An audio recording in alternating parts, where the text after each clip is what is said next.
So I am a boot review channel, but I also review bags, and I think it's been a long time since I wanted to do this. I think it's time to review a piece of luggage from Saddleback.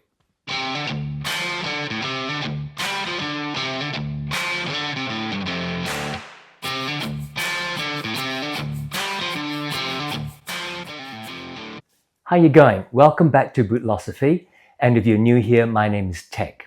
Welcome to my channel, and I'm filming on Wadjet country here in Perth in Western Australia. Now, I am a boot review channel, as you should know if you subscribe, and if you're not, you should consider it. But every now and then I wander into the world of gear, particularly gear that goes with boots. And I saw this particular brand of leather luggage when I saw Nick English from Stridewise review his briefcase many years ago now, when I first started getting into heritage style gear. And I've always been very interested in Saddleback. So it's taken a while before I've looked at this first bag. Now, to start off, let me be quite clear. I was given this bag for review. As usual, no strings attached. So let me first start by talking about the leather that it's made of, the brand and so on, and then we'll go and take a look at the bag all round. This is Saddleback's front pocket backpack. The leather is Crazy Horse leather. Now, Saddleback is based in, I think, Texas in the US, but its goods are made in Mexico.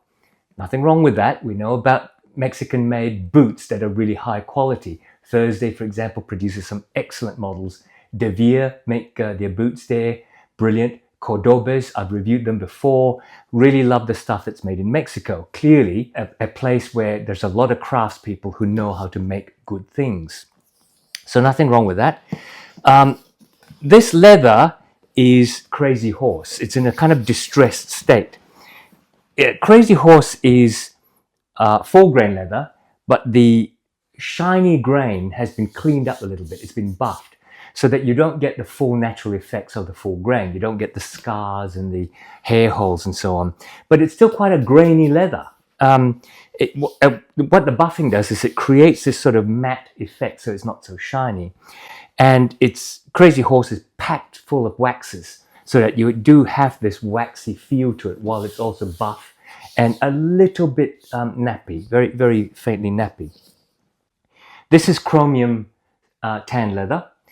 The difference between chrome tanned and veg tan is speed, for one thing. Like chrome tanning, you can tan a hide within a day, or at least 2 or 3 days. Veg tanning takes a lot longer. Now with chrome tanning, what happens is the hide goes into a vat or a drum full of chemicals and chromium salts. And what they do is they sort of loosen the fibers of the leather so that the chemicals and salts go into it, loosens the hair floats off, gets rid of the last few bits of flesh that's stuck on the flesh side, and then it's taken out and put into another vat where the tanning process completes so that it's preserved and doesn't start to rot. Veg tanning, on the other hand, can take months because the hide sits in vats in vegetable matter, oak bark, for example, and the liquors gradually tan the leather much more slowly and much more naturally. And the difference is that the fibers are not disturbed as much in chrome tanning and they stay reasonably firm, which is why veg tan leathers can be quite stiff and gradually soften, but still not to the level that chrome tan leathers can soften and sometimes be quite floppy. It takes skill though, because poor chrome tanning can create some extremely floppy leather from the beginning. And in fact, if you don't do it right, it can become very mushy, like almost like a sponge, so that when it dries out, it just doesn't feel like leather. This is done well. I don't know what the tannery is. I'm suspecting it might be Lafargue, which is a leading tannery in Leon in Mexico. And the reason I'm saying that is because I think it's the feel of it is really, really nice and firm and soft, and it doesn't have any rough bits that sometimes can manifest itself in chrome tanned leather when it's in this natural, cleaned up state of Crazy Horse. So that's the leather. A few cons of it.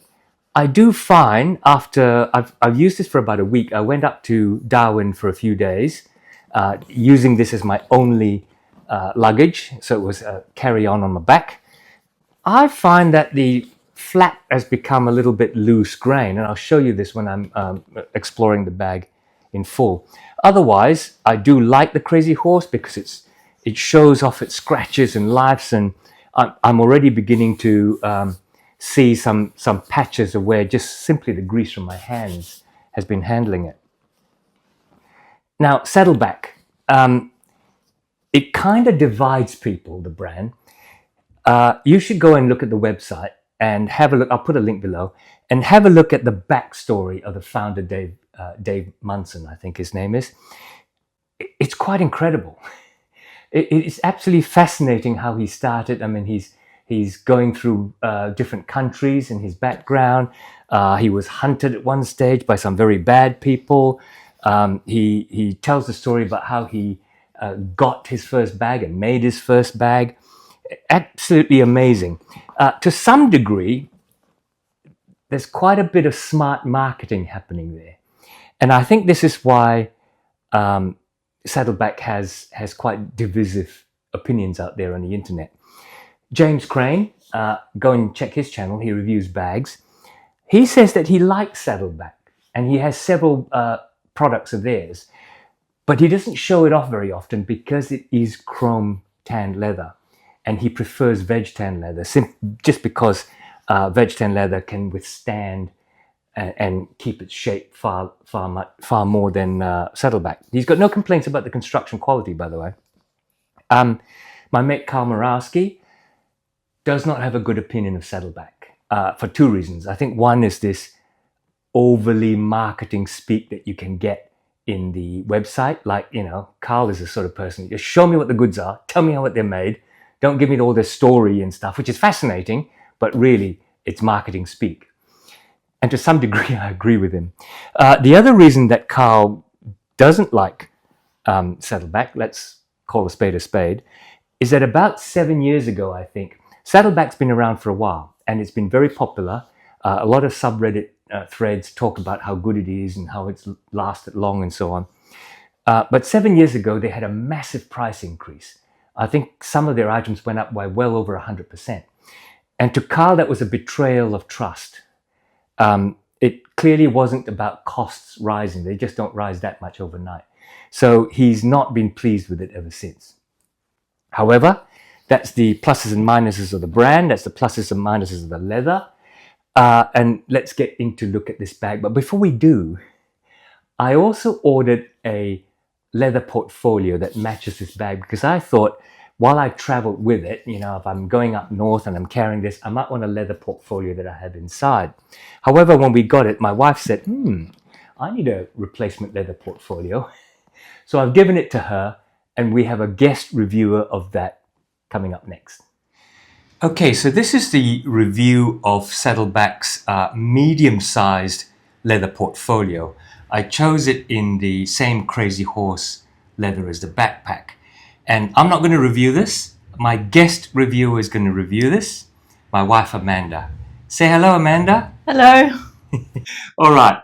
So let's start off with maybe talking about the leather. Now, Amanda, this is called Crazy Horse leather, not because it's made from horse, but because it's often used in horse tack.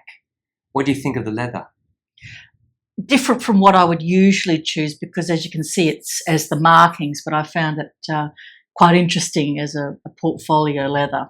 Do you like the markings? I do, actually. I mean, when you first have it and the scratch is new, it's a little distracting, but then as you use it more, it just becomes part of its patina.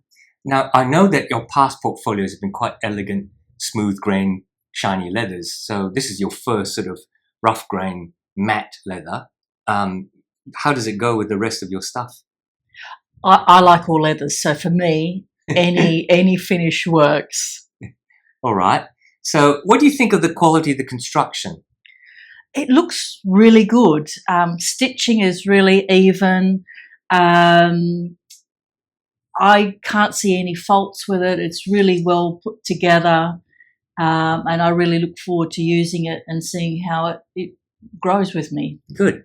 You want to run me through the features that you've noticed so far anyway? Sure. So inside the portfolio, you have a section for Notepad as usual, but also it opens out on both sides. Let's get rid of this. That you could put a spiral notebook or such in here. Right. So you could be top down, a notepad or an open notebook where you open it out. Yeah. Yes. Of two sections to pop papers or anything that you have, and 3 sections for cards or any little accessories you're bringing with you. USB sticks if you're 100 years old. Yes. All right. Now, this lighter leather is, I think, pigskin, as opposed to this outer chrome tanned leather. What do you think? Yeah, I quite like it. It's different, but it's a nice contrast. The other features, I like having the pen holder at the top. Traditionally, might have been in the middle, which can be a bit of a nuisance at times. So I like that feature. All right. Okay, that's good. How useful has it been to you? I know you haven't had it long. Well, as you know, I regularly go to client meetings, and professionally I have to attend regular training sessions. So for me, this is a tool that I use very regularly for meetings, and I find it's a nice thing to take to a meeting if you don't have a lot of documentation and you just want to take notes. So for me, it's really useful. Right. So this might be a bit of an unfair question, but what do you like about it? Oh, I like the set out. I like the rough finish of the leather, and I mean, to me, I like also the quality because the stitching is so perfect, really robust. Yeah. The interesting thing about this leather is, as the greases on your fingers wear on it, it'll have smooth and shiny bits and rough bits. So, would you like that? Yes, I don't mind. I had a slight mishap getting out of the car and dropped it. But, you know, it was all just part of the natural look. Show us? Yes, here. Okay. All right. Now, the other side of the coin is, I suppose, is there anything that you don't like about it? It's really heavy. Like, it is so solid. I'm just getting used to the weight of the leather itself. Yeah. Okay. Let me take a look at the edge. Yeah, you see it's quite thick, isn't it? Obviously, you've got the external cover, you've got the internal cover, and in that case, 2 layers of it, and then you've got the pigskin, I think. So it's actually quite thick. Also, there's one other thing. This is chrome tanned leather, which means it's tanned with chromium salts. And you can't burnish the edge of chrome tanned leather. You can only burnish veg tan or combination tan leathers. Burnishing means you put a bit of wax or you put a bit of toconol gum on it, and you use a piece of wood to sort of heat it up and melt it so it's all shiny. Do you have an opinion on that roughness? Look, it's a different look for me, but I do like it, and I appreciate as I use this more, I guess natural wear and tear, it will smooth down and become more of a feature. Yep, that's probably right. Now, the killer, I suppose, is, and I know you don't compare portfolio prices and so on, but this is US $179. That's about nearly $250 Australian. What are your thoughts on that?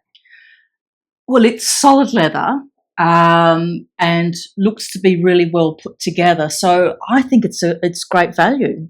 Okay, all right. Okay, so thanks for that review, guest reviewer. Say goodbye, Amanda. Bye. All right, so now it's the turn of the Saddleback front pocket leather backpack. There is a smaller version of this, and I think it's called the thin front pocket leather backpack. But I chose this because of its dimensions, which I'll get into, because I thought this would be a good 2 or 3 day, one bag travel item.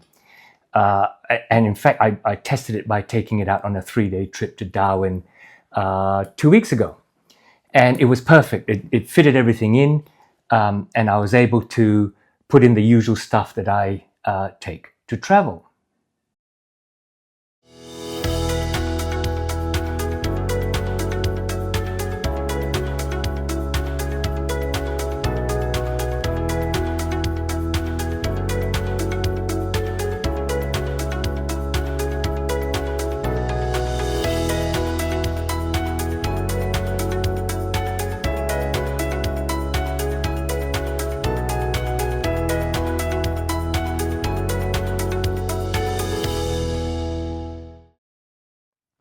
Let's take a look at the outside first, and let's do the dimensions first. So width-wise, it's about 30 centimeters wide. It's roughly 17 or 18 centimeters deep, and it is 43 centimeters tall. So that's a reasonable size and volume that you can get away with packing quite a few things in it, as well as these external pockets. So it's made of basically 2 pieces of leather. There is one piece of leather that wraps around the front and is sewn on to the back here.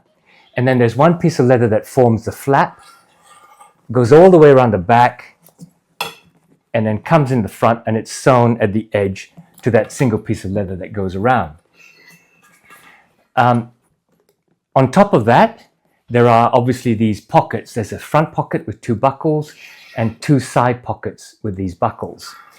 Each of these pockets have hidden pockets behind them, so you can slip in things like phones and passports and keys into all of the pockets, here and here as well. I found that very useful because I have a little notebook which I could slip in there when I was traveling, and I had things like eye drops for my contact lenses stuck in there and so on. I actually found a lot of use for this. The hardware is a high nickel content stainless steel. The strange thing is that despite the shiny nickel stainless steel buckles, the rivets are, I think, copper. They could be brass, but I think they're copper. And I'm a bit confused why you'd have this nickel and then this sort of antique-y copper going on the various rivets. You have them here, you have them here, and you know, all along. I'm not quite sure why. In terms of hardware, you have the single buckle that goes, it can be hidden in there, that goes in there. You've got the double buckle in that pocket, and each of these side pockets have a single buckle. And then you have these very, very, very sturdily attached, stitched and riveted attachment points for your straps, as well as this carry handle. And then at the bottom, you have the buckles for which you can adjust your shoulder straps, but you also have at 4 points these D-rings. I'm a bit confused what they're for. I guess you could hang things off them, but I'm not sure I'd like to hang things down on my butt, because the website shows quite clearly how it sits on somebody's back in a way that I think, and when I wore it, was very comfortable. I don't think you then want to have things hanging off the bottom of your bag that kind of slam against your lower back or your upper bottom. It just doesn't seem good. So I don't quite know what these D-rings are for. Maybe you can strap a bedroll onto it or something. I don't know. I don't think I can find a use for them. The straps are quite comfortable. They're double thickness straps. So there's a piece of the Crazy Horse back to back and sewn together. The edges are all untreated, so in time I think they might get fuzzy and look quite good. You might not like that, but I do. So that to me is a plus, but to you could be a minus. I find these slip-on pads, they're useful, because when you use them, not that these straps cut into your shoulders or anything, but when you use these sleeves, it's very comfortable. but dang, they're annoying because they just slip, and then you kind of have to pull them up, and you get in your shoulder and they slip down, and I don't know. I'd almost prefer that they fixed it somehow to an ideal fixture point. All the stitching, look, it's I think it's really well put together. They also say that any particular stress point, like around here, I think, and certainly stress points where you've got these things happening, they sandwich it between two pieces of leather and a nylon piece for extra strength. We'll get into it and you can see what's lined and what's not lined. So I just wanted to show you this though on the flap. I don't know if the camera can pick it up in this light, but can you see that loose grain happening?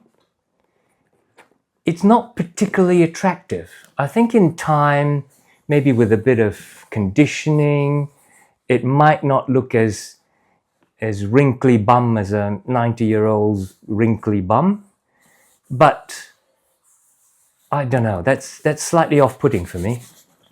I'll just show you the inside of outer pockets first. Again, I found these very roomy. There's a straightforward thinnish pocket out front, unlined leather, so you can see all the rough out there.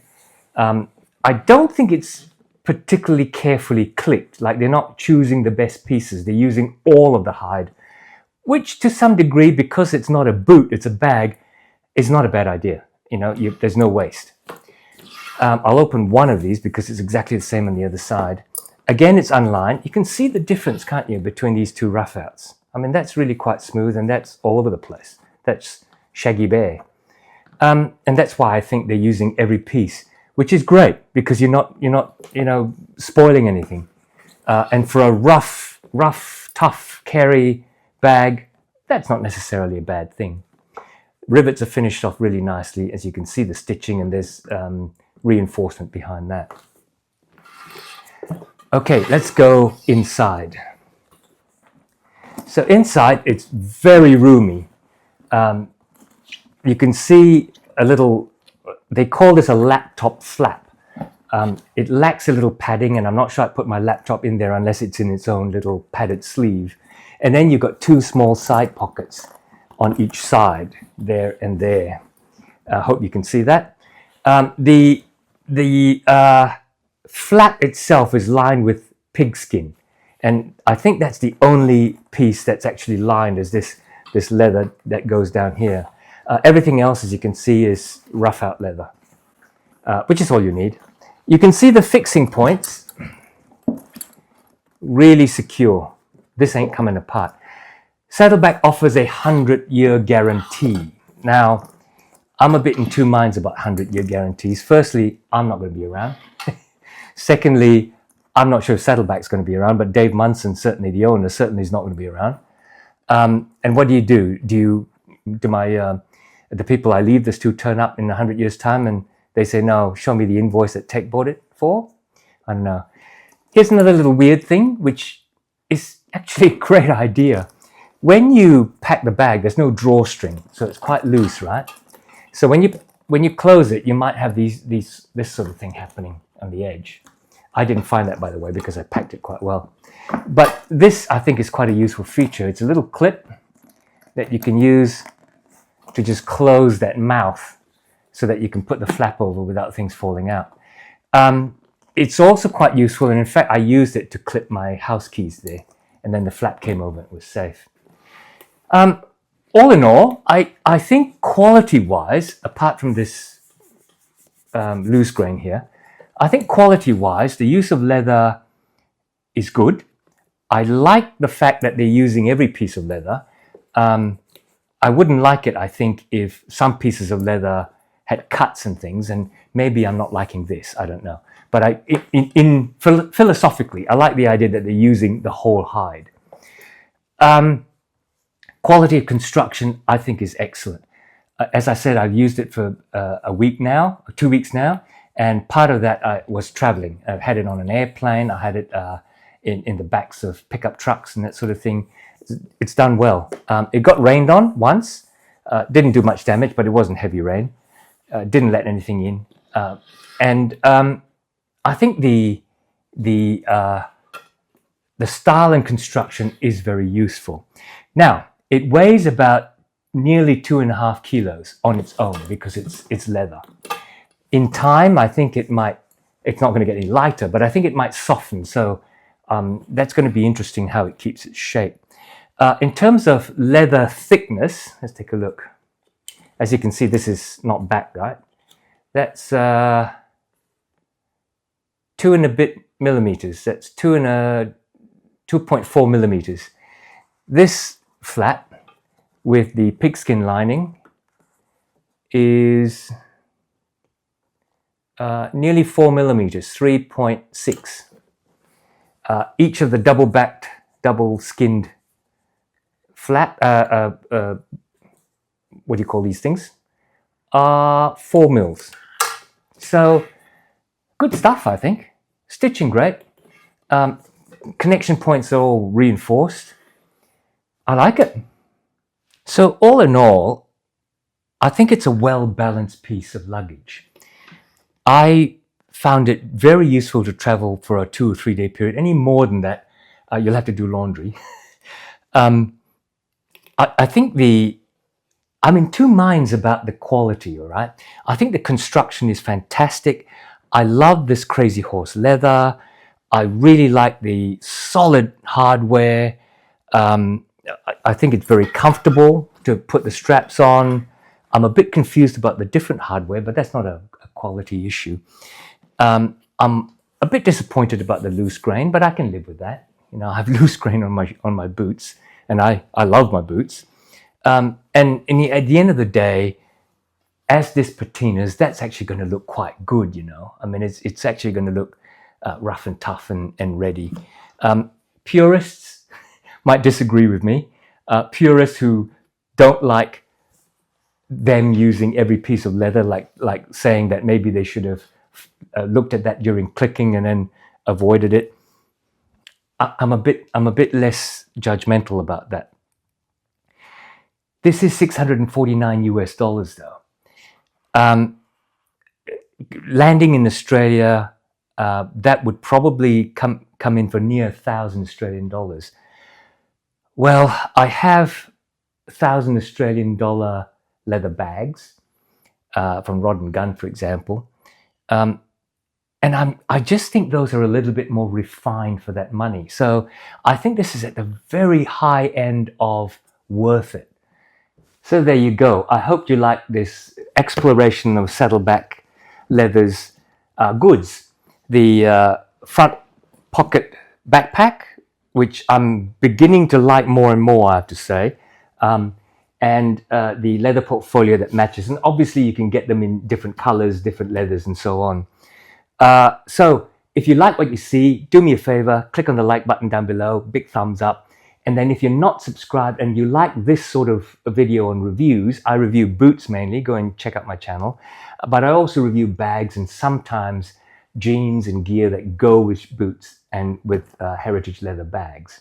So if you like it, go and subscribe. And until then, come back next week. Take care. See you soon.